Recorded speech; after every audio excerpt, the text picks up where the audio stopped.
Oh, I haven't got my chair out. You do something. There you go. Can't do seated Tai Chi without a seat, can you? I can't anyway. So make yourself comfortable. And remember, I mean, really right from the start, and I think I touched on this in some of the classes last week, this sense that when we sit, we actually kind of begin to change our posture, but in the process of doing that, it has an effect on our mind and on our emotions. Remember, the hips sinking down, chin pulled in, that slight lift, so that you, rather than this kind of sense of being kind of pressed in, you start to feel a little bit more open as part of the background to all the movements that we do. So tapping over your face.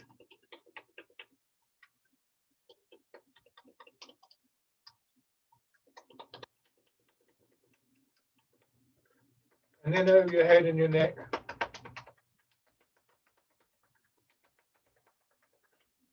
Down to one shoulder.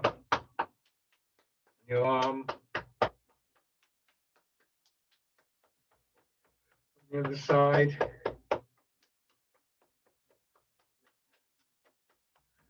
The upper part of your chest.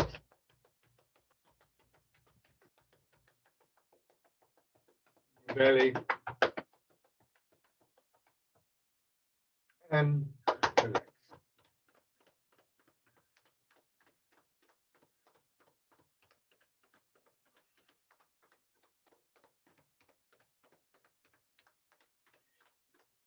So then we're going to take this nice open upright posture into the reclining posture. Just sit back, and it's the same kind of feeling. You're just allowing the chair to support you, allowing your weight to drop. And the feeling of what we might describe as letting go. Certainly letting go of the tightness, the stiffness in the body, but also perhaps that slightly stuck feeling, the stagnant feeling as it's sometimes described, rather than sort of straining and keep coming back to it and things like that. Just shift your attention to your breathing, to the feeling of dissolving away in your back and your hips, and get a sense for what remains, which is this open, spacious feeling. And as, you know, if you focus on your breathing, as you breathe in, just notice that sharper, clearer feeling in your breath. There's a kind of energizing quality about that, I feel.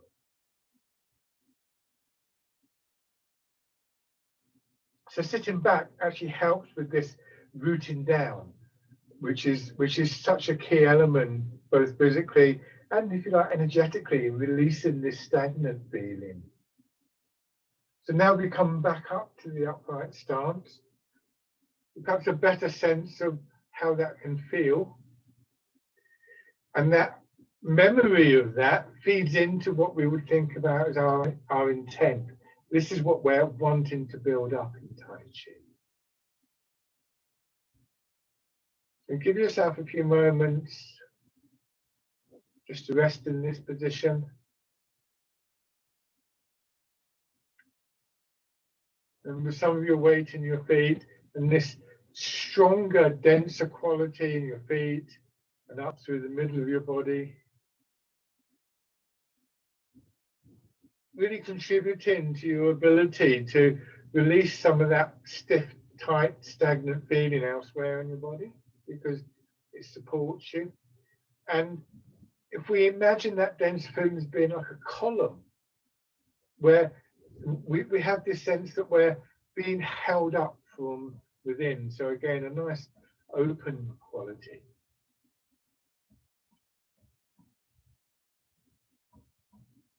And again, I may have mentioned it last week, but it's worth repeating. One of my early teachers used to talk about being at the top of the hill, looking out over a valley with that broad vista in front of you. Not focusing on any one thing, just enjoying the whole view and the sensation of being up high, without losing that sense of rooting down. And just leaving that in the background and beginning to turn your head.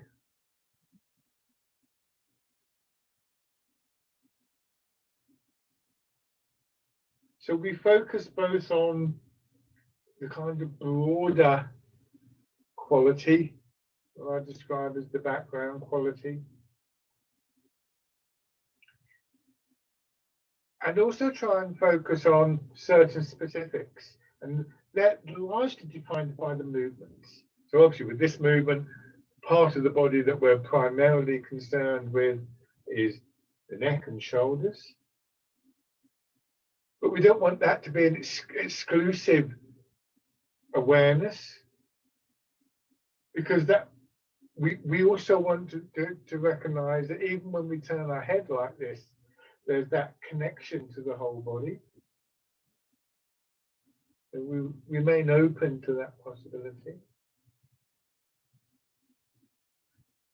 And then the shoulders.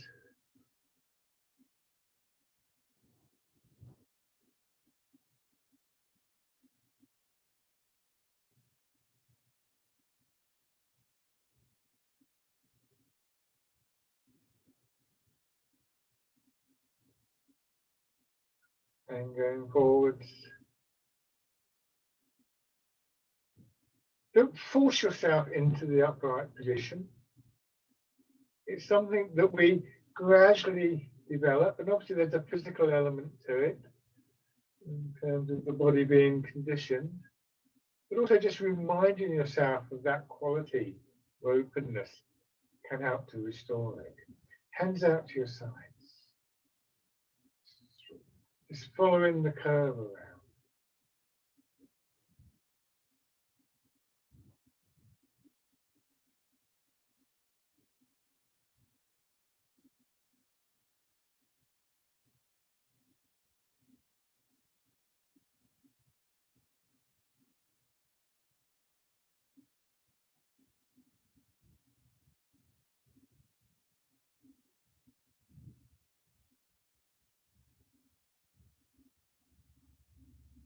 And then silk reeling, winding, so you're winding up cotton thread or silk thread. So trying to keep a constant movement and a slight sense of a pull in the movement. And then back the other way. So you want to feel this is working right into your shoulder joint, not just in your wrists and your fingers.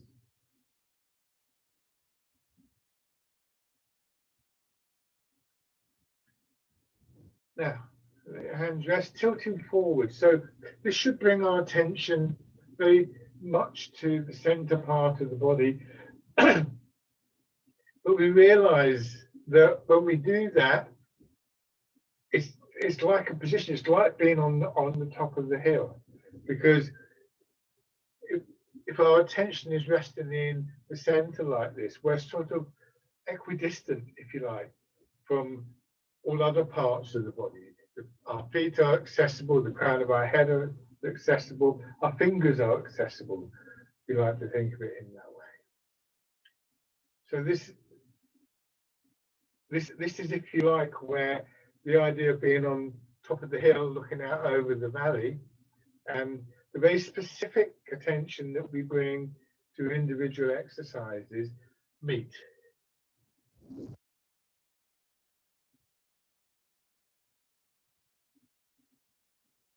And the weight going into your feet, raising your heels a couple of times as you go forwards, if that helps you. Using your feet, your legs to push yourself back, and feeling the pull on your hips as well as you go forward. So gravity pulling your hips into the chair will actually help you to come upright. And the memory of the upright position, how does it feel to be on the hill looking out into the valley? So you sort of gradually find that this has a sense almost like coming home, almost like just coming back to something very familiar, very comfortable, very important to us.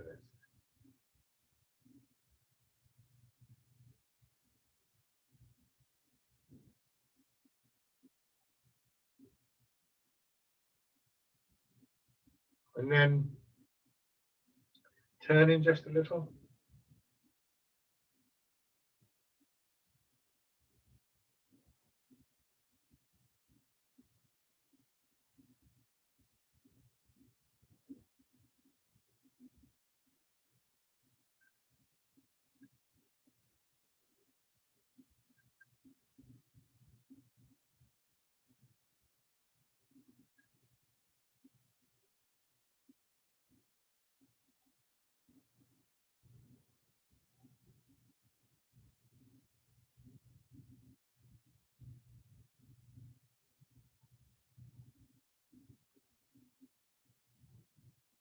And then going around.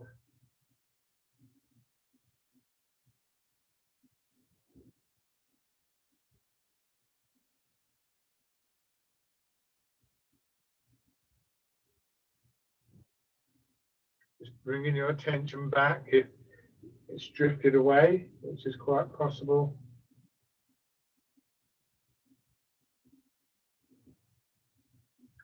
And then in the other direction. So that process of your attention sort of dispersing and then just quite naturally, gently bringing your attention back is something that we want to feel is just a kind of almost intuitive process. And then come back to the center and raising your heel.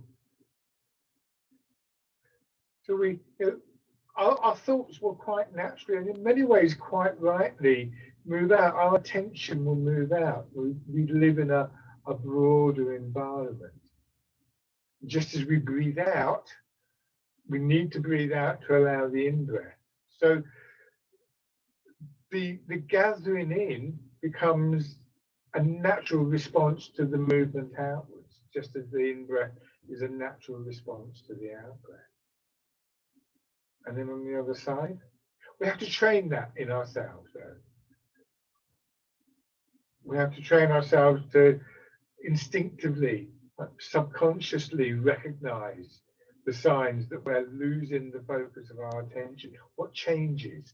And in terms of Tai Chi, one of the key things that will change is the quality of the movement.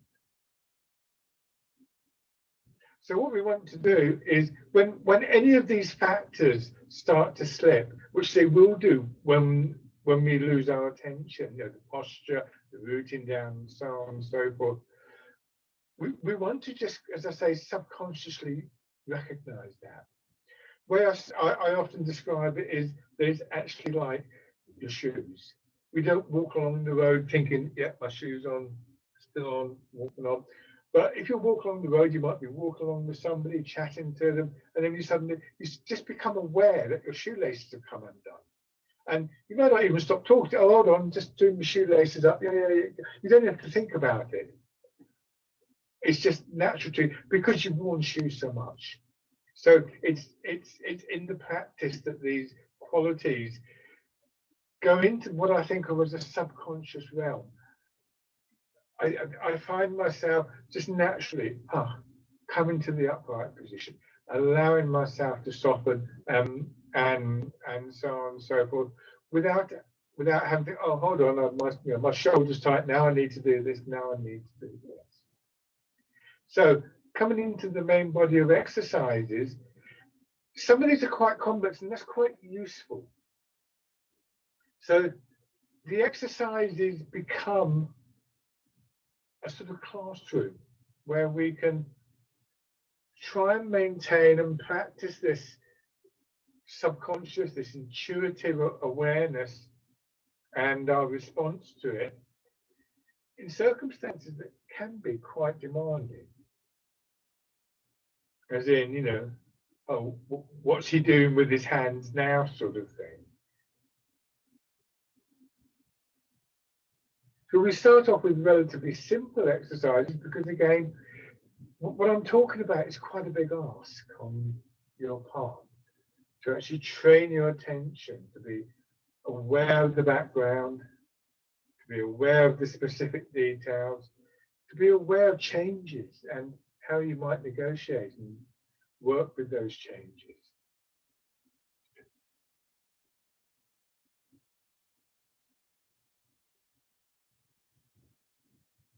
So I think it's quite useful to define specific points. I think when you're forward here, in front of in your feet, when you're back here in your hips, there are points where we might choose to just pause for a moment.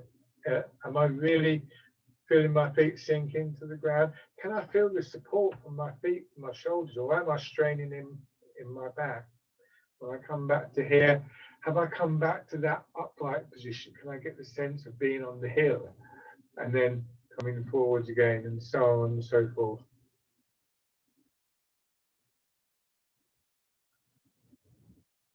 And also what's involved in correcting things. I'm here, oh no, I'm a bit tight. Can I, what do I need to do to change that?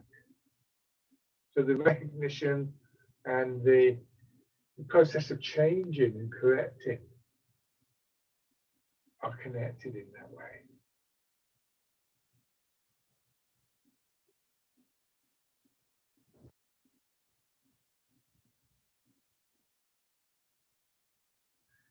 Now changing to fisherman castanet.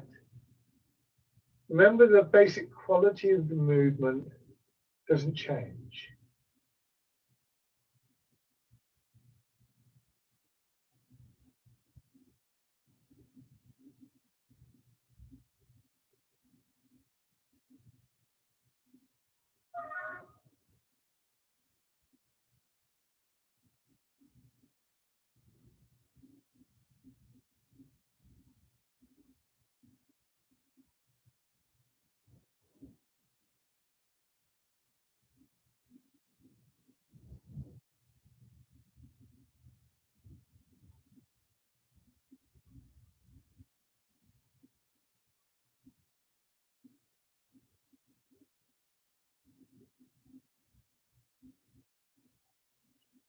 Now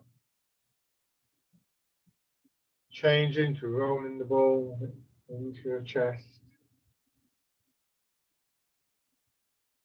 Try and keep a nice steady movement. And practice that focusing of your attention by following the detail. Here, watch how my hands, they come down, the wrists straighten, the fingers come down, then I go forwards. Don't be in a hurry. Don't get to about here and think, well, I've got to go forwards again or something. Watch from the side. It's always a bit awkward for me, so I'm half falling off the chair. But I come here, the arm comes over, elbow drops, see the curve in the wrist, hand comes down. I let my arm drop to the full length and then forwards again, and so on and so forth. So we learn to pay attention to more and more subtle detail, finer detail, both from an outside view of the body, but also increasingly, hopefully, what is happening within the body. What are the movements that are driving the exercise? One more.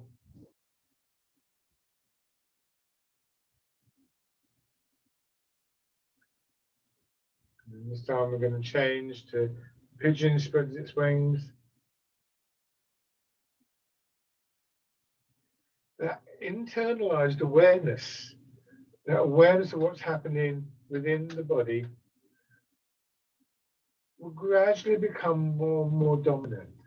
Not because we're not concerned with the exterior movements, but because it's the internal movements that build the external movements. But sometimes people say to me, well, when do we do the more advanced exercises? My first response is always, you've already done them. You can apply this process that I think of as internalization to any of the movements that we do, any and every movement that we do. Become more aware of what is happening within your body.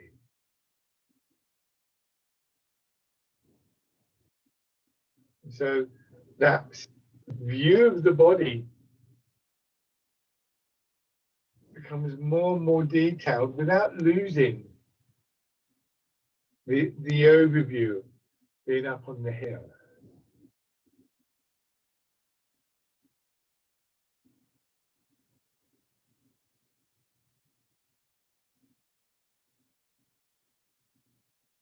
This is where that element of meditation, of practicing and training the development of our awareness in one way or another, what we would often think of as mind in one way or another, becomes such a crucial factor, whatever your interest in Tai Chi. And then pushing away. But of course, as I noted at the beginning, this is also a two-way process. That improvement in our awareness from one moment to the next, to be able to let go, slip from one movement to another, one part of a movement to another, and at the same time to focus on specific details. Between them, really build a sense of quietness and calmness and space in our minds.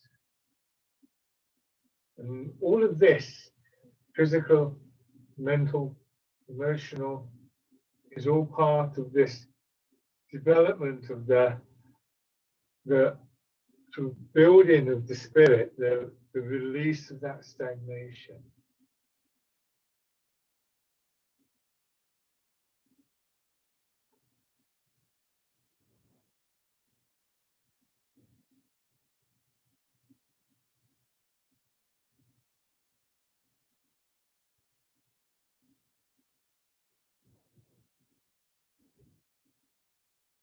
And then punch with both fists.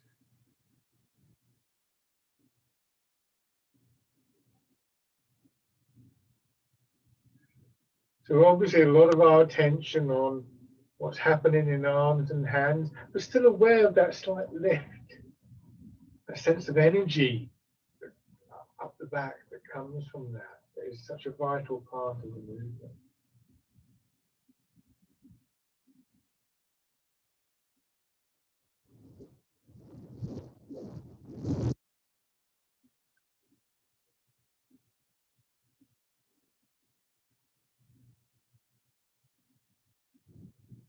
And then we're going to go back to the pigeon spreads its wings, sequence of 3.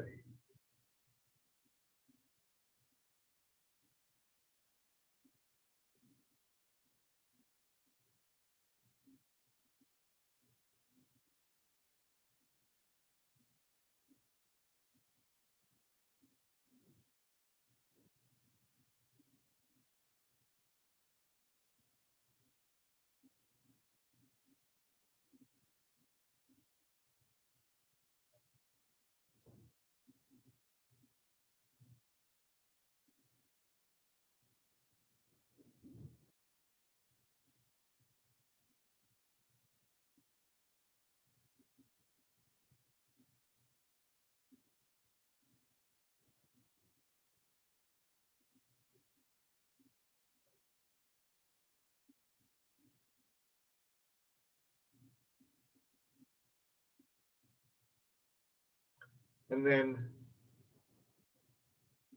pushing a wave again.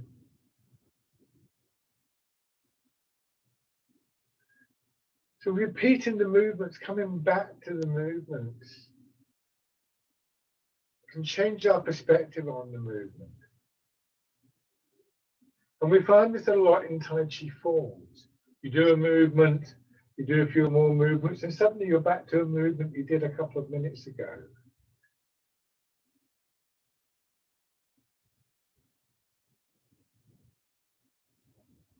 And sometimes there's a change in perspective that opens up a whole new area of the movement. So again, both fists.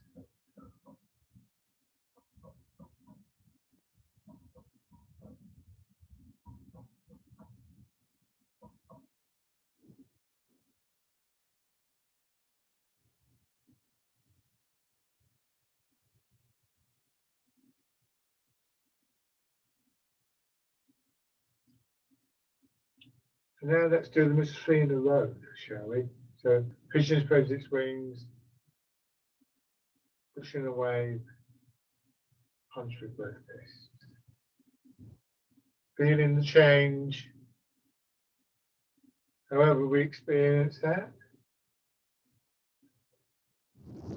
But just be clear that as far as your feet and your hips, and indeed your spine are concerned, there really isn't any variation in the movement. So where is change?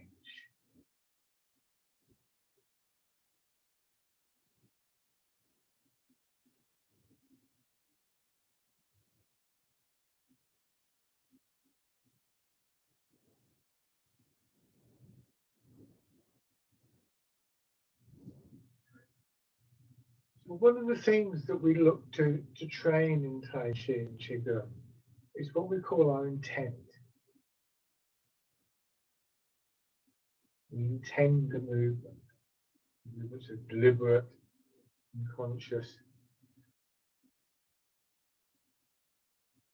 Because our body responds to what happens in various elements of our minds. And as we take greater ownership of those elements, as we're more centered, less random in our thoughts, so that affects our movement.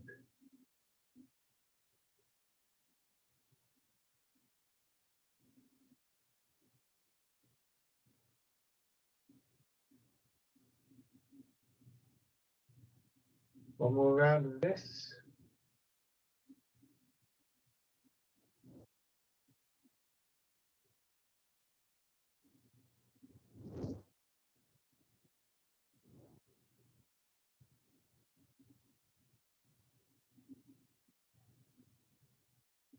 And then winding the hands back. This time they come just in front of the hips, unlike that first exercise that we do.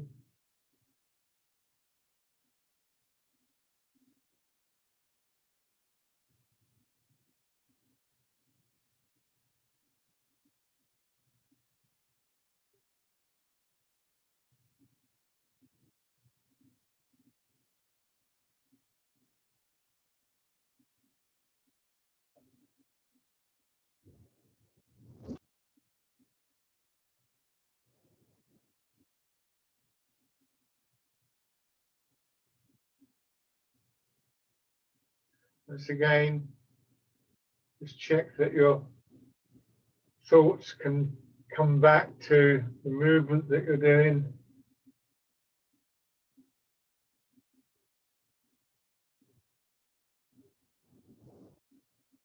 And then changing.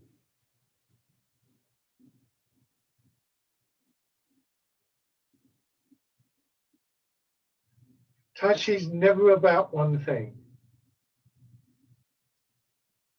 And that is, I suppose, encapsulated in some of the sayings and phrases that are used in the tradition.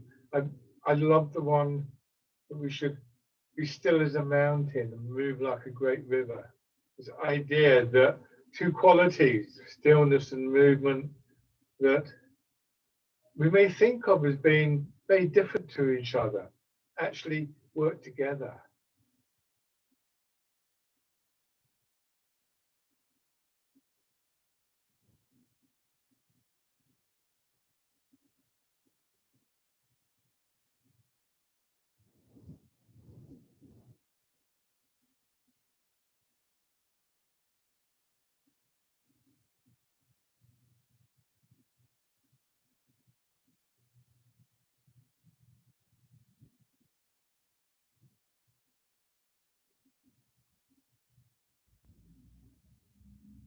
And then wild goose.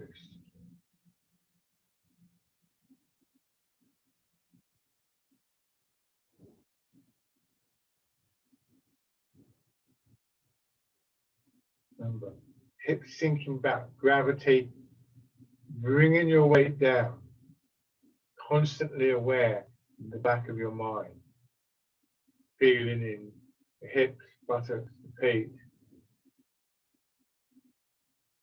The chin pulling in just a little bit, constantly aware of that slight lift through the back of your head, helping your spine to open, aware of the sense of energy up and down your spine. But aware too of the movement, the change as your arms rise and fall, wherever you happen to feel that change. One more. Part in the clouds.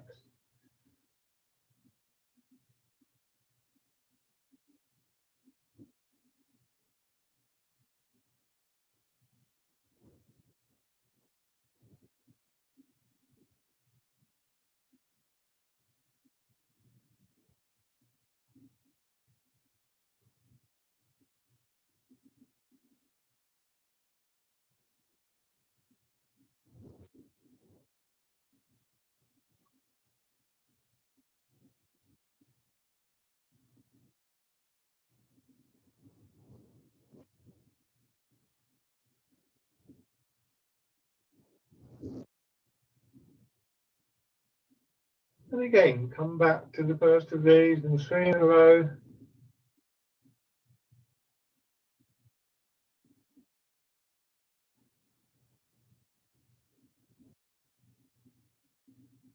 It's very useful when we're doing a sequence to remember something that I touched on earlier in this session, which is that sense of precision. At one point I was saying, you could pause with your weight in your feet, pause with your weight in your hips.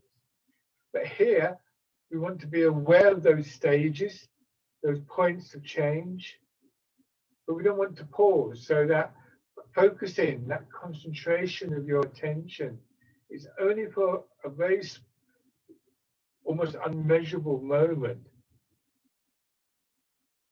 And we move on from that, and yet without that, the flow of the movement will begin to get lost.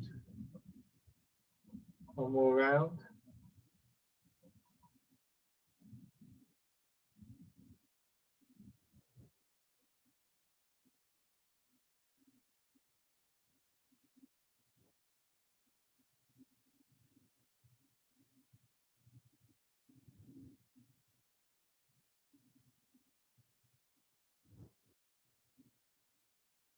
Now, the dragon plucks the stars from the sky.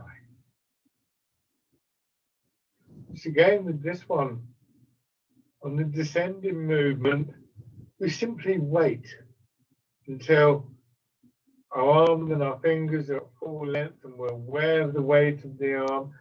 Then we let our attention move across to the other side. We're not in a hurry.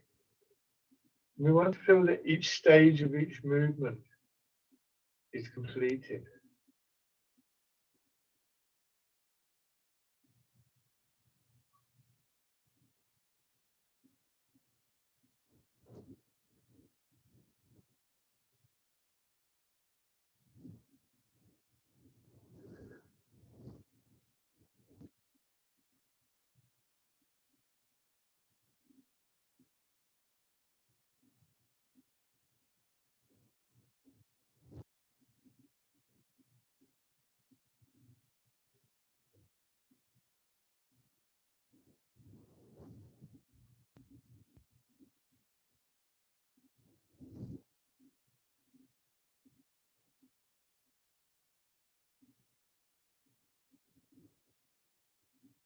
Changing again.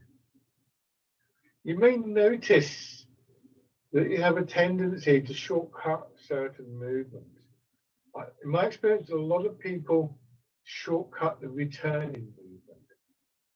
So we miss the significance of that coming back, both physically coming back to our attention, but also that drawing in of our attention to our center,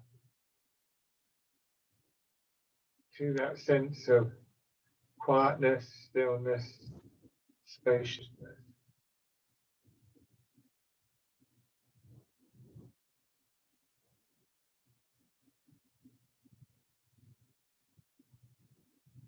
We can get caught up in having to do the movement. And yet, being able to successfully navigate these movements, and particularly the more complex movements, really is very dependent on that ability to come back.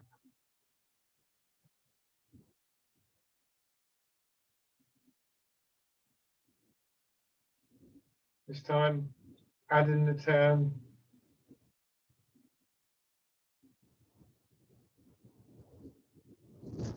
When we get into slightly more complex movements, and particularly with Tai Chi forms, I've seen many people, and I know I've done it myself, actually find that they lose the form. They can't remember the form, they say.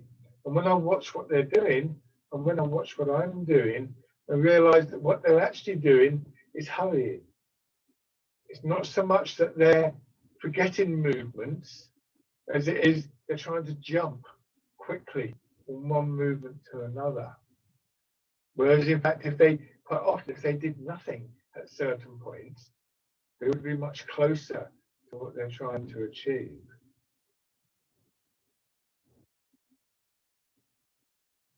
If you think about it, this movement, apart from the upward movement, this is all we're doing, pushing out and coming back.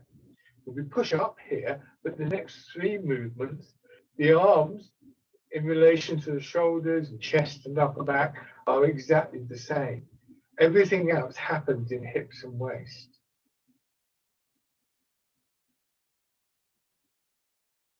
So that's where our focus of our attention needs to remain.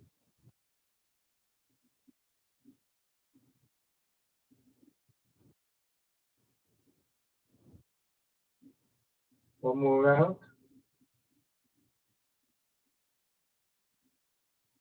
Just lovely sort of lengthening, opening feeling without straining as the arms push away, particularly when they push up.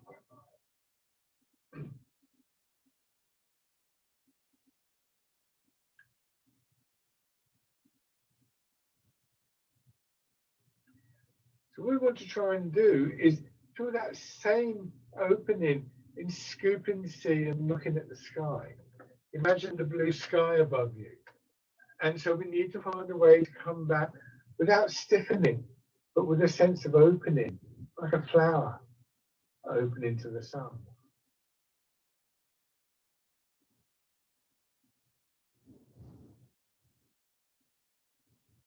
You might even want to try it with the breathing, taking a deep breath in as you come back here, and again, feeling that fresher quality in your breath.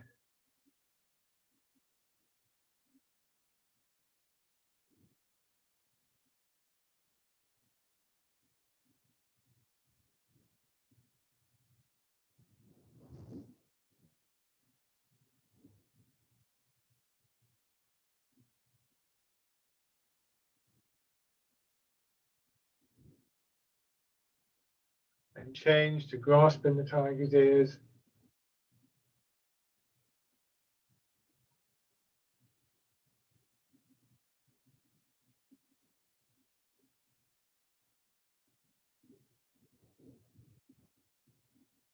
Again, here we feel that lengthening, but now it's in our back, in our spine. We're reaching out.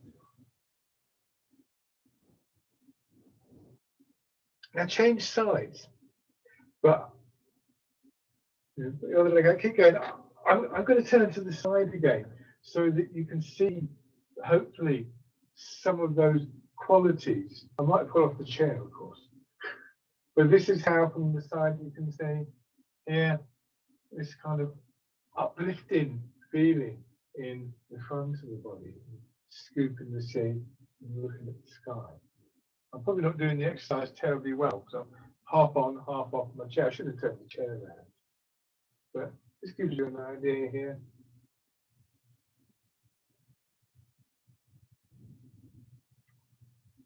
So now, when we change to grasping the tiger's ears, that same quality in our back. And because the back is the stronger half of the upper body, the part that supports the upper body, we also get not just a sense of openness and energy, but a sense of strength here. Remember, this is grasping the tiger's ears. It's quite a bold move, quite a bold idea.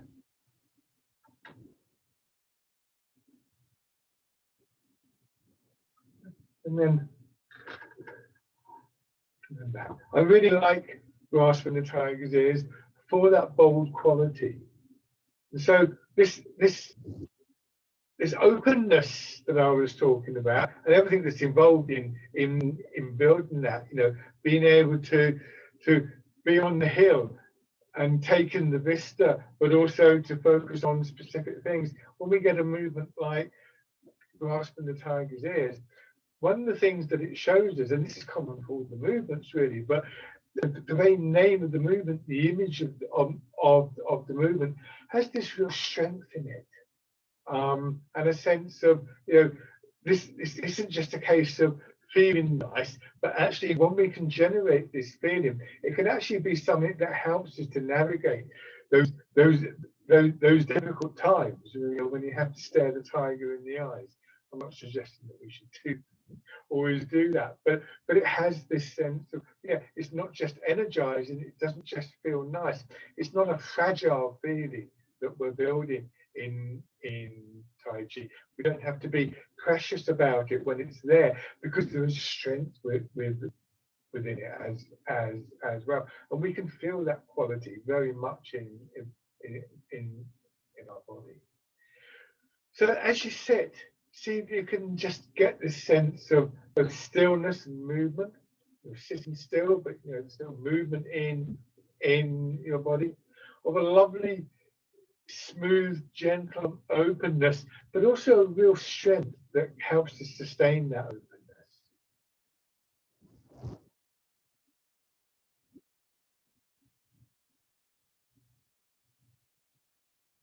And then rubbing your hands together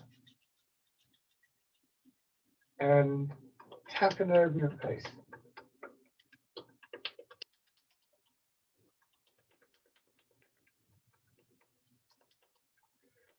Over your head and neck.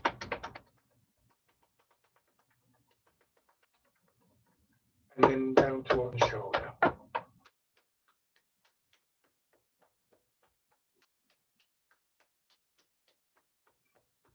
The other side.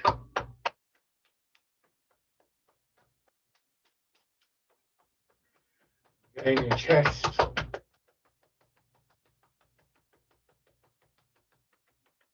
Belly.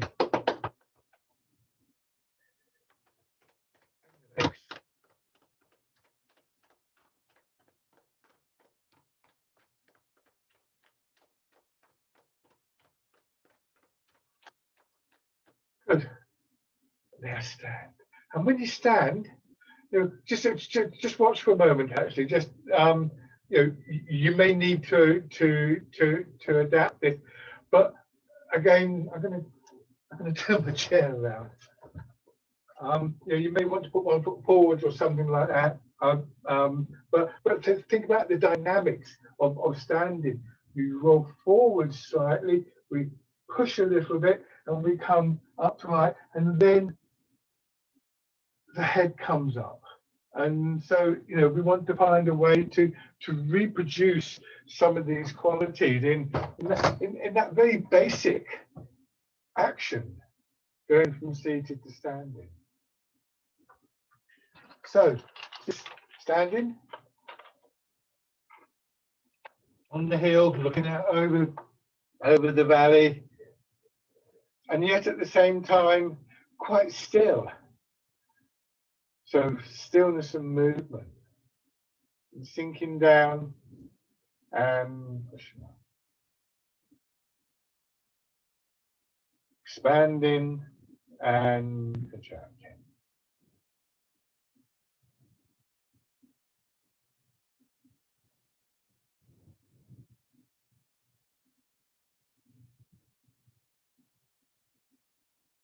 filling and emptying.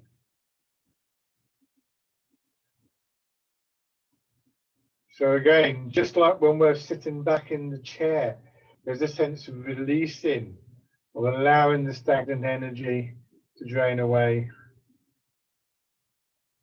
And because there's a space there now, it's just natural to get a sense of filling.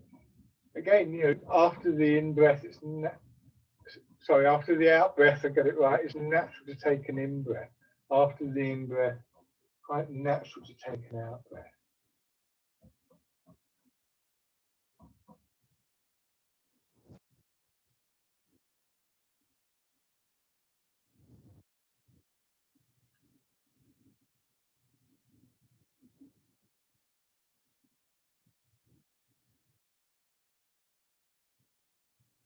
And then wild goose.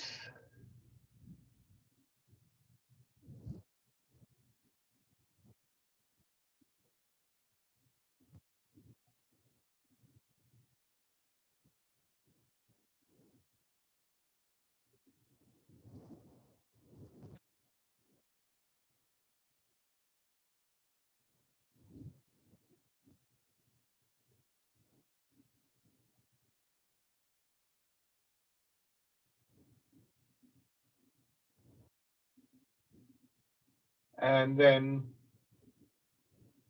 passing the clouds.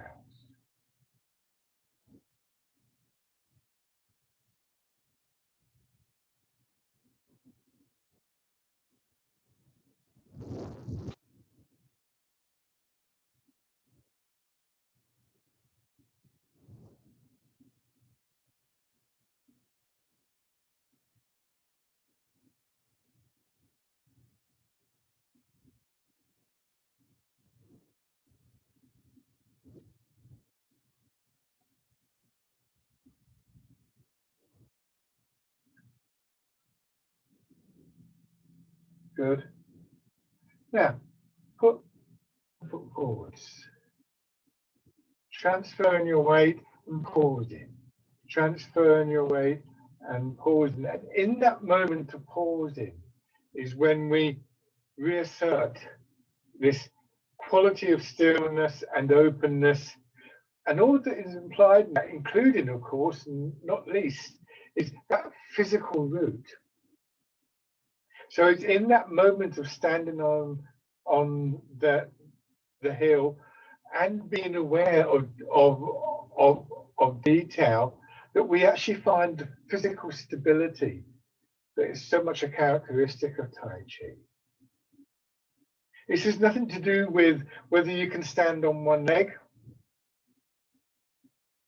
This is about understanding the underlying dynamic of all of that.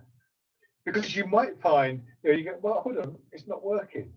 Why aren't I getting that? And then we can begin to analyze what's going on. Do I need to do something with the hip? Am I leaning? Blah, blah, blah, blah, blah. But before that, and in a way beyond that, we start to develop that sense of naturally coming in. You might find, like doing up the shoelace, you go to up and say, oh, damn thing is broken. Then you've got to do something about it. You might find that. But in the end, what we want to be able to do is just to find this quality on this, what I refer to as a subconscious level. It's not unconscious because there's an awareness there. But it's not a deliberate, oh, I must do this now, because we're concerned with other things. So raising your toes and your heel.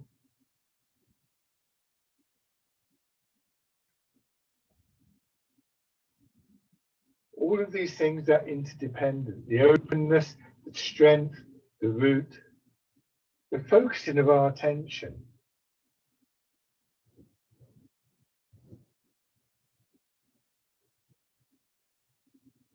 And then stepping in.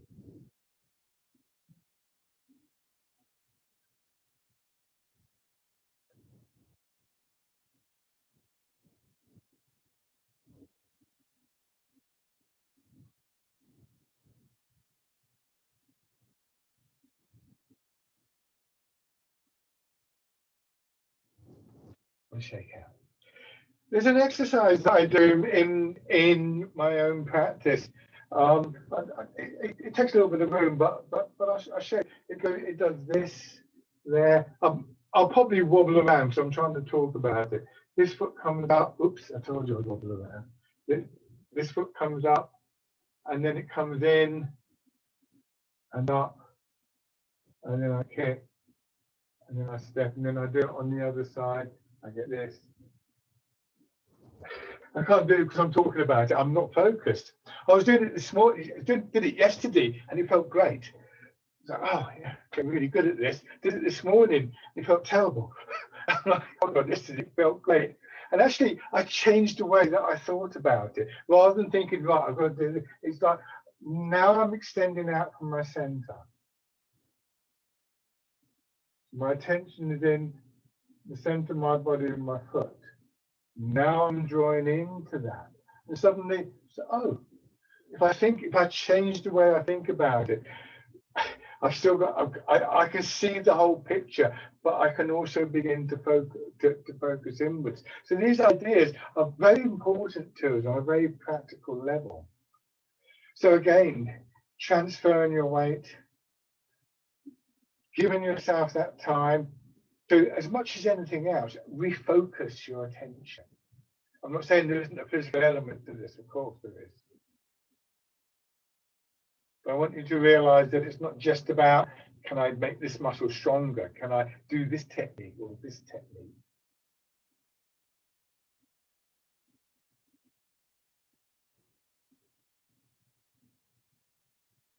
And then raising your toes and your heel.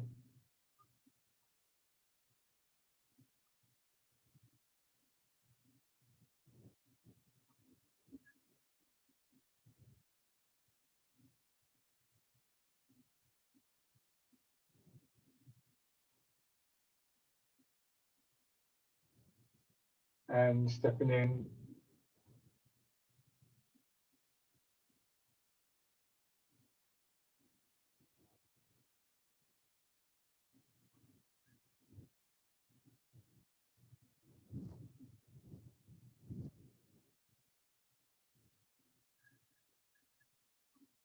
Okay, now have the first foot forwards again. And we're going to do again a sequence of 3 movements. We're going to combine this movement where we go forward and the arms come around the curve with fisherman castanet and pushing a wave. So bring your weight into your back leg, settle into your back leg, let your arms come back a little. Go forward, settle into your front leg, feel your hands curving around, and then back, drawing your hands back, settle in, feel your arms just swinging past your hips, coming forwards, and again your arms swing past your hips as you sink down, then back, settle into the back foot, and forwards, settling into the front foot, and then starting the sequence over again.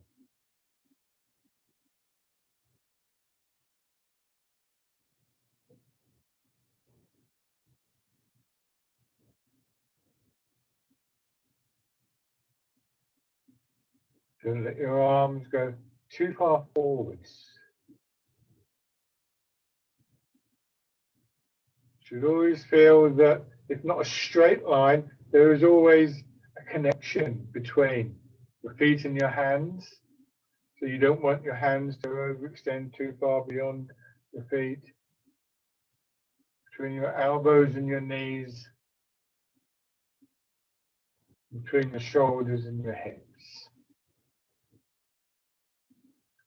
Hand, foot, elbow, knee, shoulder, hip. Here, a little bit further out, but here, see where my fingers are pointing?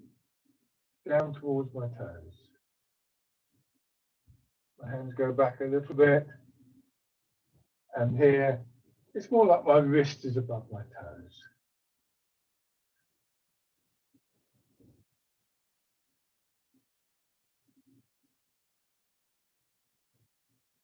One more round.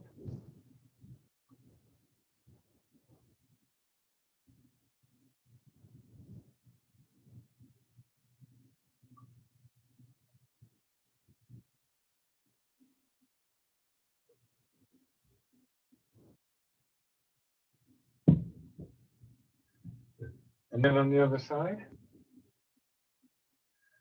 just sink back.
One more round.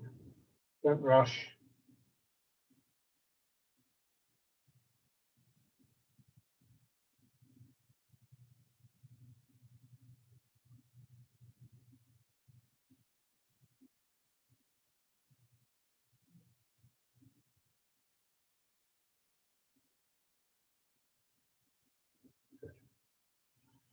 Come back to your chair.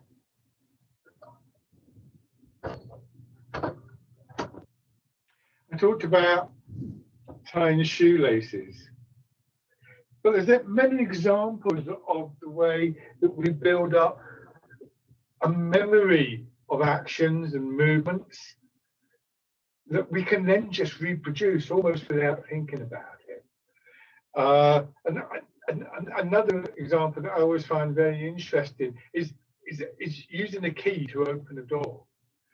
Most keys and locks will wear a little bit over a period of time. So if you've got your front door key, you just put your key in the lock and you open it. What you don't always realize is that you're making all sorts of little adjustments while you do that, without even realizing it quite often, as I say. But if you've got two bags in your hand and you say you're with a friend and you say, "Oh, do us a favor, will you open the door?" And they say, "Yeah, sure." They take the key, they put the key in the hole, then they go, "Hold on, the lock's not working properly." And what we do is with a key and a keyhole that's familiar, we know exactly how far to push it in, or to pull it back a little bit, or sometimes we might even make a little turn in one direction before we turn it in another direction. We know when it fits. Think about that. That's a very, very clear and precise action. And if you had to describe it to your friend, you wouldn't be able to. So, oh yeah, what are you going to do? You put the key in, then you pull it back a little bit, and then you turn it to the right, and then you turn it to the left, and then it will turn to. It's too. Say, oh, here, give us the key. I'll do it, because it's easier to do it. Think about how precise that movement is. Yeah? And so it comes through habit. If you've had a new lock fitted or something like that, you'll probably struggle with it for a couple of days until you've got used to it. So these qualities, standing on the hill or sitting on the hill, the strength within, the combination of stillness and movement, the specific awareness of very fine detail, all of them part of the whole, yeah, are things that if we practice them, slowly become natural to us. So, embrace tiger, return to the mountain. Easy and gently. Nice and smoothly.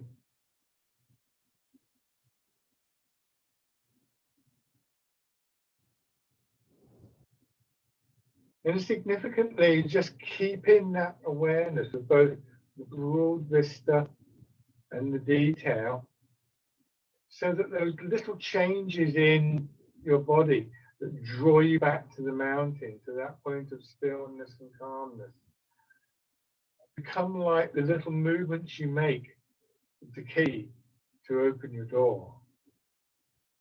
Natural and just part of how you do things. So that's when we start to really appreciate that calmer, stiller quality in our daily lives.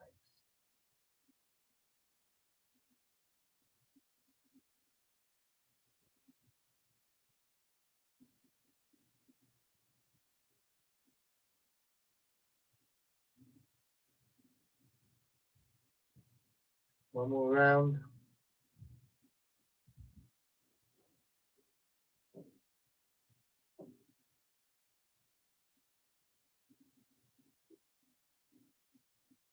And sit.